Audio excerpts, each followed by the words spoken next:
Olá, sejam bem-vindos. Hoje eu vou continuar o vídeo que eu estava fazendo sobre o diálogo Mênon de Platão. No primeiro vídeo eu fiz uma introdução sobre os personagens, o contexto e também expliquei as questões iniciais do diálogo e agora eu vou continuar.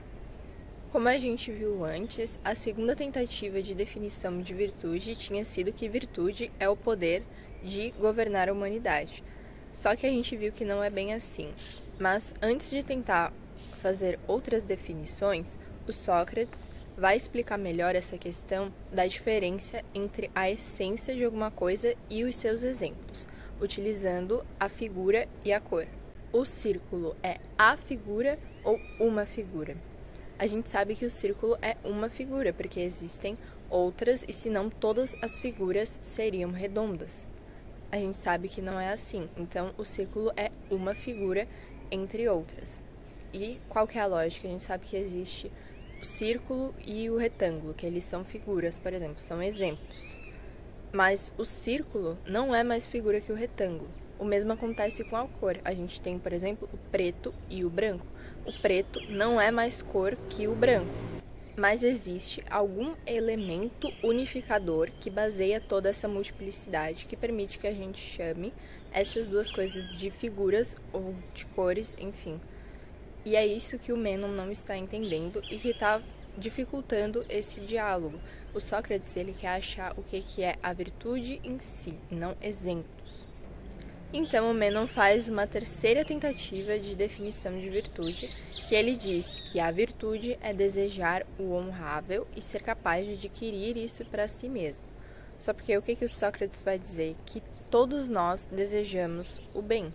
Só porque o Mênon diz que não, tem pessoas que desejam o mal e fazem isso ou por ignorância ou porque realmente desejam causar o mal para o próximo. Só porque se eu estou fazendo aquilo por ignorância, é porque, na verdade, eu desejava um bem e acabei praticando o mal, sem querer. Então, não existe essa possibilidade. Se eu faço um mal por ignorância, na verdade, eu estava desejando um bem, não um mal. E a outra questão seria fazer um mal realmente desejando isso. Só porque nem isso é possível, porque a gente concorda que o mal traz prejuízos, e quem é que gostaria de trazer prejuízos para si mesmo? Então, a gente conclui que não existe o desejar o mal, que a gente sempre deseja o bem. Então, o Mênon vai tentar fazer uma quarta definição.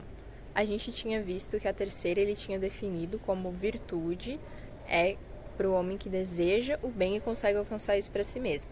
Mas a gente acabou de ver que todos desejamos o bem, então a gente corta essa parte da definição e fica apenas com virtude é do homem que consegue alcançar esse bem para si mesmo.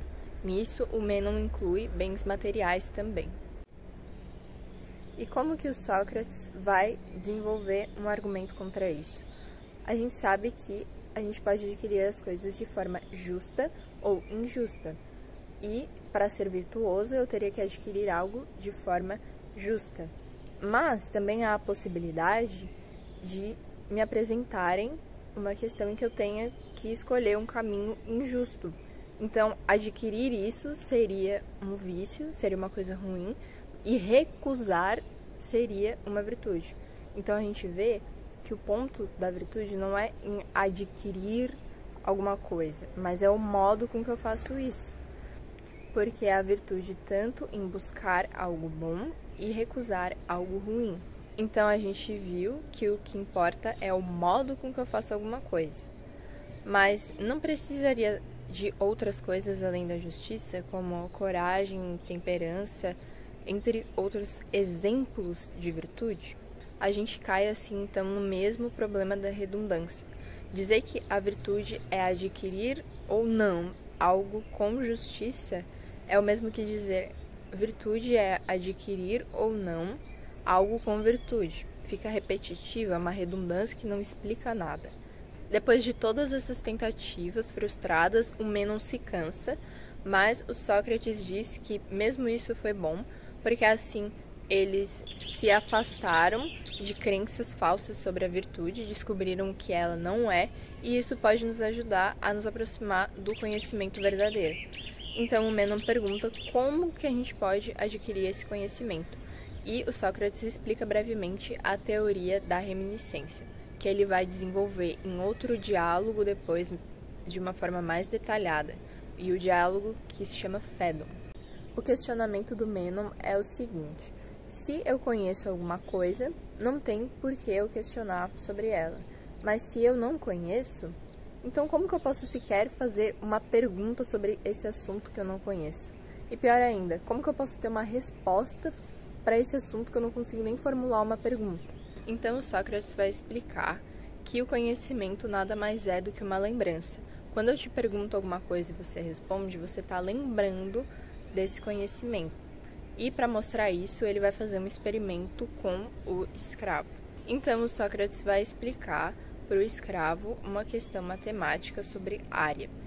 A gente sabe que o escravo não adquiriu esse conhecimento em vida e nem que o Sócrates disse isso para ele, porque o Sócrates só está fazendo perguntas. E através dessa condução, o escravo chega na resposta certa. Mas como que ele pode saber a resposta certa se ele não aprendeu isso em vida e se o Sócrates não disse isso para ele? Justamente, o Sócrates vai dizer que ele teve contato com esse conhecimento antes de nascer. Então, a alma tem que existir antes do corpo e ela guarda sempre esse conhecimento, apesar de ele pode ter sido guardado ao longo da nossa vida.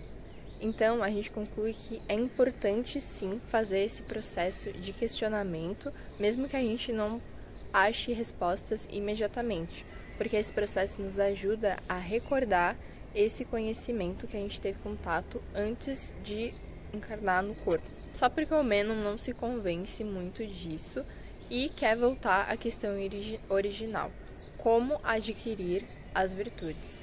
O Sócrates não quer fazer isso, afinal, como é que eu posso saber se uma coisa é ensinável ou não, se eu nem sei o que ela é? Então, o Sócrates vai meio contra a vontade, mas como o Mênon está muito impaciente, ele admite, então, trabalhar sobre hipóteses. Então, o Mênon quer saber se a virtude pode ser adquirida por um dom natural, se ela pode ser ensinada, se ela vem de outra maneira. E as hipóteses centrais exploradas depois, para chegar a alguma conclusão, são se a virtude é ou não é sabedoria, e se é sabedoria, se ela pode ser ensinada ou não. O primeiro ponto é se virtude é ou não sabedoria. Bom, a gente sabe que a sabedoria traz algum benefício, então ela é um bem. Só porque como essas duas coisas se relacionam?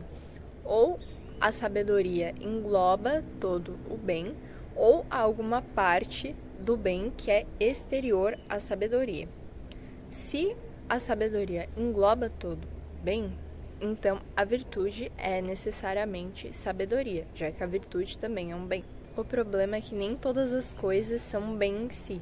Por exemplo, força, beleza, essas coisas podem trazer o mal, riquezas, enfim. E o que faz algo ser bom, então? A forma como a gente usa elas.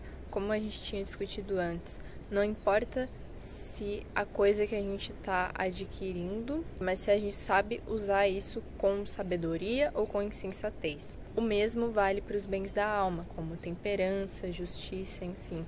Aplicando isso para a coragem, por exemplo, se a gente tem de mais é audácia, se a gente tem de menos é covardia. O que define se a coragem vai ser virtude? É se a gente consegue utilizar essa característica com sabedoria. Isso se aplica a todas as coisas. Então, a sabedoria é o princípio que guia todas as nossas escolhas e classifica elas entre virtuosas ou não. Se a virtude é conhecimento, é sabedoria, então ela pode ser ensinada. Só porque o Sócrates ele tem dúvida nessa parte ainda, se a virtude é realmente sabedoria.